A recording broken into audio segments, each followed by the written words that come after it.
an incorrigible delinquent at times. Behave yourself, man!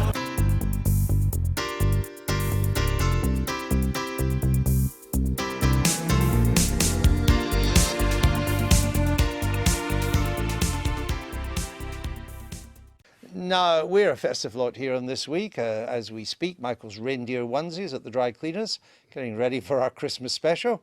And Alan's full of nostalgia for his days as a Yuletide postie with Santa's sack. But with the atmosphere anything but festive in Parliament this week, we decided to try and get you in the mood and sent the BBC's Emily Maitlis down to the Natural History Museum Swarovski Ice Rink. This is her roundup of the political week.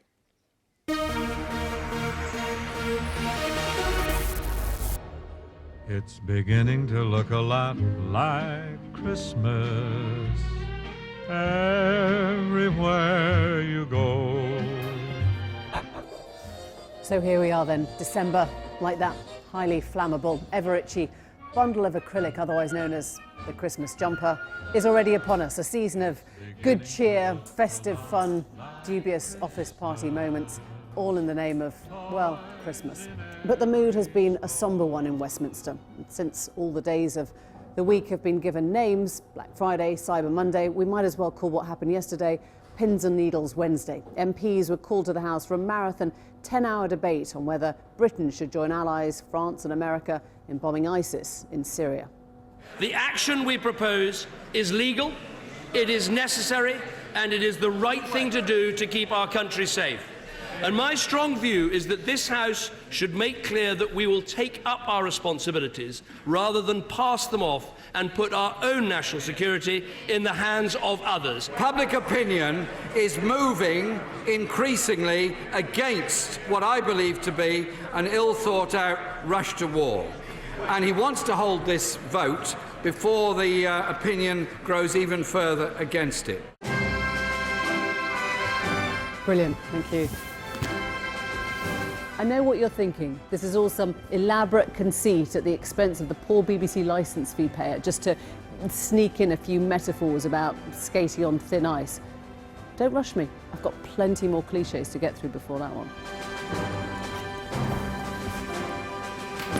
And despite the length of the debate, some were worried that the PM was in too much of a hurry to get his skates on.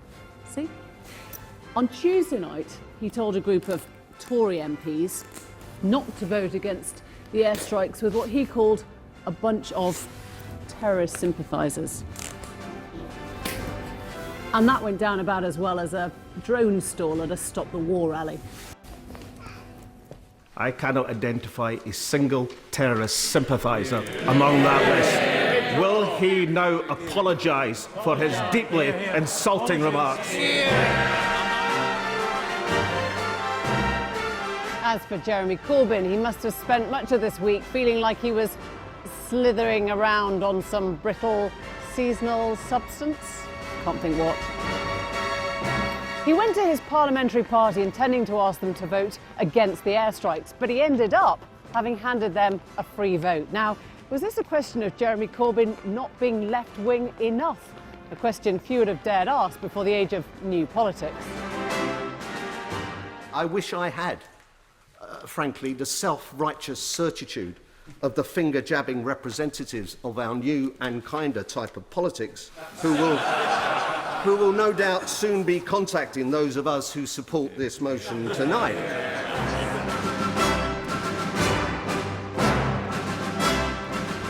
During that marathon session, the faces of those on the front bench were almost Botoxed into paralysis. How could Hilary Benn respond to Jeremy Corbyn's words when he didn't agree with anything he was saying?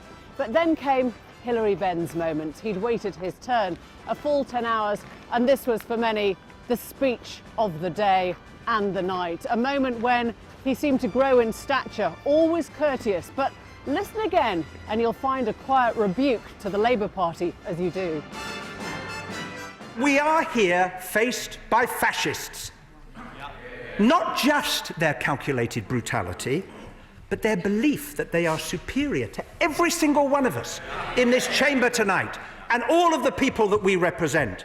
They hold us in contempt.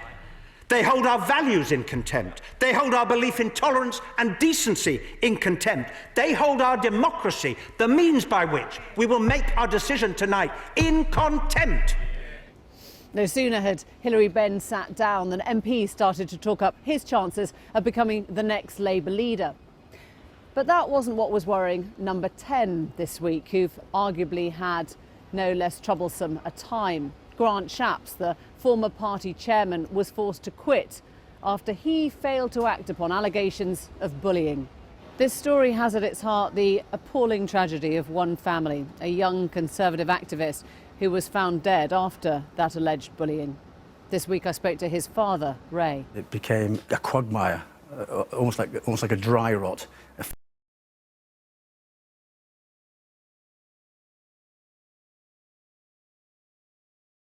Doing the bullying and the intimidating, it became very clear to us that they were being protected, and if not tolerated, encouraged. Tonight, all eyes will be on Oldham, which has gained peculiar prominence as a political moment. Why? Because it's the first chance that voters will have to give their say on the Corbyn Labour Party, on what has always been a traditionally very safe seat.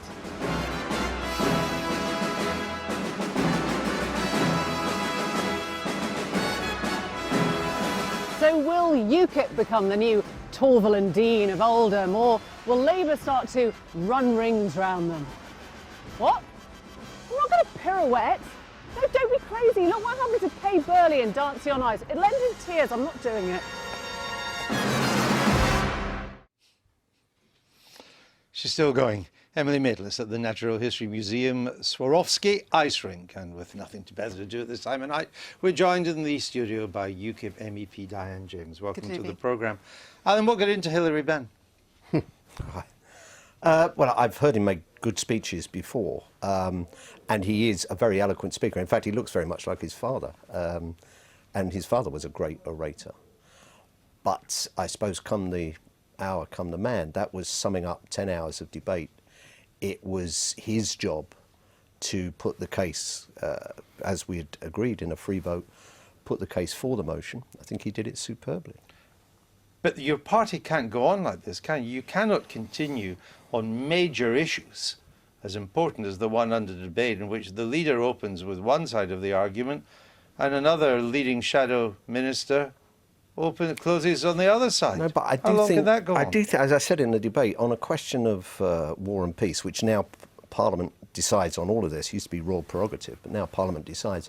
Actually, even if there's a whip, it doesn't count for much. People make their own decisions anyway. The only way it counts is for the front bench, I guess, because nobody's going to go in front of their constituents to say, I voted this way, I didn't believe in it, but the whips told me to. Not on an issue like that. You couldn't have done it if you were in government. It would have been very difficult. Yeah, You're you right. can't take the country into a war with the shadow the cabinet would be deeply divided, and you are the opposition preparing for government. You're not a debating society. Which is the point Diane Abbott made, and in a way I agree with But she wanted a whip Diane's vote. point. Well, that's the point you're making. How can government No, go into what that I'm with asking is how long can you go on doing things like this? I would think on an issue like the one we debated this week on Syria, you can do it. On other issues, you can't. Can't do it. Diane, what was UKIP's position on the airstrikes? We were against. We made that point very clearly. We wanted a grand coalition. We wanted to see the issues and the whole, if you like, dimension and lead on this taken by the Arab states with the UN mandate and with the, if you want to call it, the superpowers in support. Didn't your only MP, though, vote for? I understand he did, yes. And he's our MP. He was there during the debate and he will have listened to all of the speeches made. He's his own man and he voted accordingly. So your leader goes one way and your only MP goes the other way. You're as badly divided as the Corbyn shadow cabinet, no, I don't think so. No, we made our point in terms of our policy very clear. And Douglas listened to, he was up front, he was there at the time, he listened to the issues and he voted accordingly. Did you sound out your members?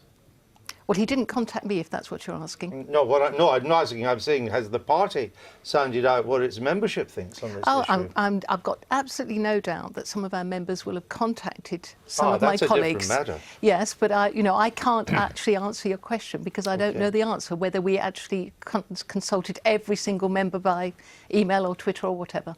John McDonnell, the Shadow Chancellor, said of the Hilary Benn speech, and not necessarily in a helpful way, that although he thought it was a great speech, it also reminded him of Tony Blair's speech, and he thought that was an example of great oratory leading to great mistakes. Did he have a point? Yeah, definitely a point. I remember the Tony Blair speech, and I was overwhelmed by it. It was one of the best 3 speeches I heard while I was in Parliament, and it helped me to vote for the Iraq War, and the Iraq War was a mistake. I mean, in Hilary Benn's speech, there was a rhetorical device which was to describe the enemy as fascism. And of course, that immediately then makes you think that you're refighting the Second World War. But of course, you know, there are all sorts of ways in which that parallel breaks down. And even if the parallel were exact, which it is not, you're led to believe that the answer to dealing with fascism is to extend a bombing campaign which we've been involved in Iraq into a bombing campaign which is already being conducted by other people in Syria. And you begin to see how, you know, the argument doesn't quite survive the confrontation with those facts. I mean, what was happening here was something very small militarily, quite significant, I think, diplomatically. And that is the point that struck me, that of course, you know, if the Americans are doing this, and if the French are doing this, and if Paris has just been attacked, then there is the strongest moral and strategic case for getting alongside your allies. But to me, that is the long and the short of the case. And everything else you say about making Britain safe or whatever is exaggeration, hyperbole, and completely unworthy and misleading. So the bombing's begun. Are you clear where we go from here? I'm clear that there's 3 different elements to this. There's the Vienna peace process, there's the military action, and I go a long way with Michael here on the basis that it's ludicrous for us to have been taking action in Iraq but not taking action in Syria. And there's the work going on to try to ensure that we get the Syrian army to get these 80,000 people together. That was the kind of weakest part of the argument, as was raised by many people on all sides of the House.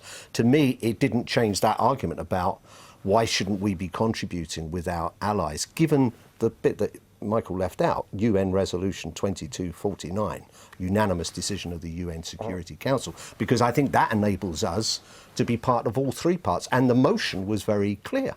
It was not about Syria and Assad, it was about ISIL.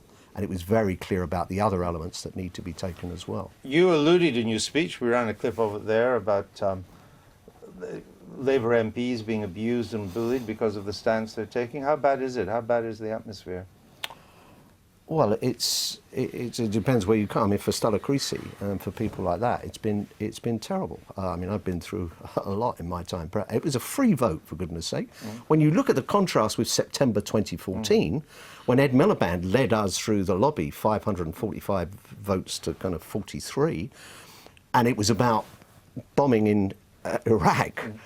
There was none of this. And if this is the new type of politics, well, bring back the old type of politics. Because the kind of, and I think this is what Hilary was reminding people, the kind of view that thinks being on the left is always against any military intervention, that's what you do on the left. And incidentally, if people don't agree with you, you go and harangue them and scream at them for having the temerity to take a different point of view, then, as I say, bring back the old politics. Have they been getting at you? No, not yet. But there's time yet. Are Labour MPs right to worry about deselection? Yes. They're right when they hear people like Ken Livingstone, who's pretty influential, it seems now, when they hear people like some other MPs saying, on your own head be it. This was a free vote.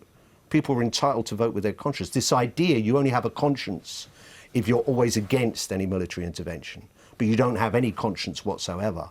In fact, you're a red Tory or whatever the terminology is, if you do, is actually an affront to our democracy. And, you know, it's not the party I've spent 40 years in. If it reminds me of anything, it reminds me of the late 70s, early 80s. But I don't think we've got to that stage yet where our motto was no compromise with the electorate. I don't think we've quite got to that stage yet. But we've got to be careful. But I've been getting